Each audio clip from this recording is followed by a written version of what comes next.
Once again tonight, night 2 of the Democratic debates, 10 heavy hitters vie for a chance at the Oval Office as they take the stage in Miami. Joining us now from Florida with the Republican response to last night's debate and what the Trump campaign is expecting from the candidates tonight, Trump campaign's campaign director of strategic communication, Marc Lotter, previously served as press secretary to the vice president and special assistant to the president. Marc, welcome. We appreciate it.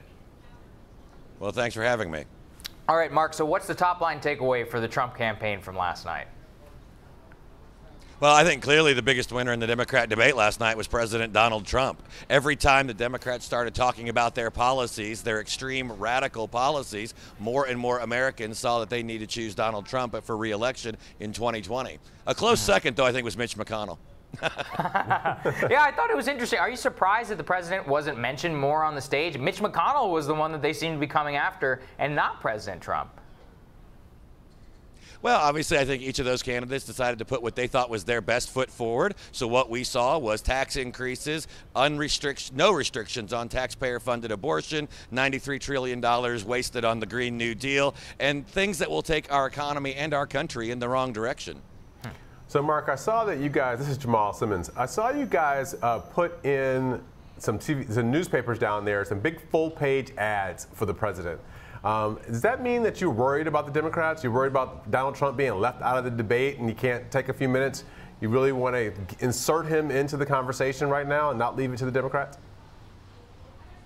No, absolutely not. I think this was a reminder to the people of Miami, including Latinos in Miami, that it's President Trump is the reason why we have such a strong, growing economy, paychecks rising faster for low and middle income Americans than those at the higher income levels, and record low unemployment for Latino Americans. It was very important that while the Democrats take a command, a big chunk of the attention here in Miami for the next few days, that we reminded the people of Miami that President Trump is the reason why our economy is doing so strong. So, Marc, the president's only real takeaway was that last night was boring. Do you agree with him? Well, I'll leave it. There wasn't a lot of new ground broken, I would say, but it's really going to be interesting. And I think there was one of the publications this morning that the headline was that basically Democrats led with their left foot, and as they go further and further to the left, we even heard one of their candidates last night say it, and that was probably the only piece of truth that came out of that debate last night, was that Democrats no longer represent working Americans. They've abandoned the working middle class. They voted for President Trump. They're going to do it again in 2020. Marc, you said that the president is the reason why there's a big economy.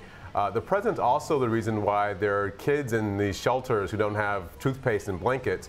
We saw candidates go to Homestead yesterday, including Elizabeth Warren. What does the president's campaign do when there's a major news story out there about how the president's failing these migrants who are trying to come to the U.S. and these kids who are being put in horrible conditions?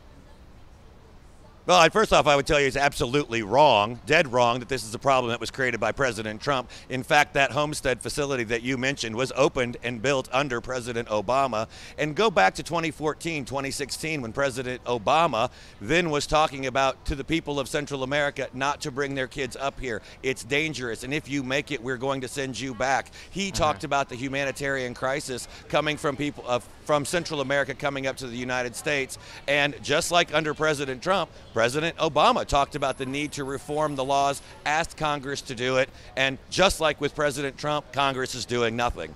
So for tonight, Marc, most of the bigger pollers, Joe Biden, Pete Buttigieg, Kamala Harris, Bernie Sanders are up there. Is the president going to be more engaged in watching tonight? Because these are the people who might realistically face him in the general election. Well, the president's pretty busy right now overseas in Osaka, Japan at the G20 summit.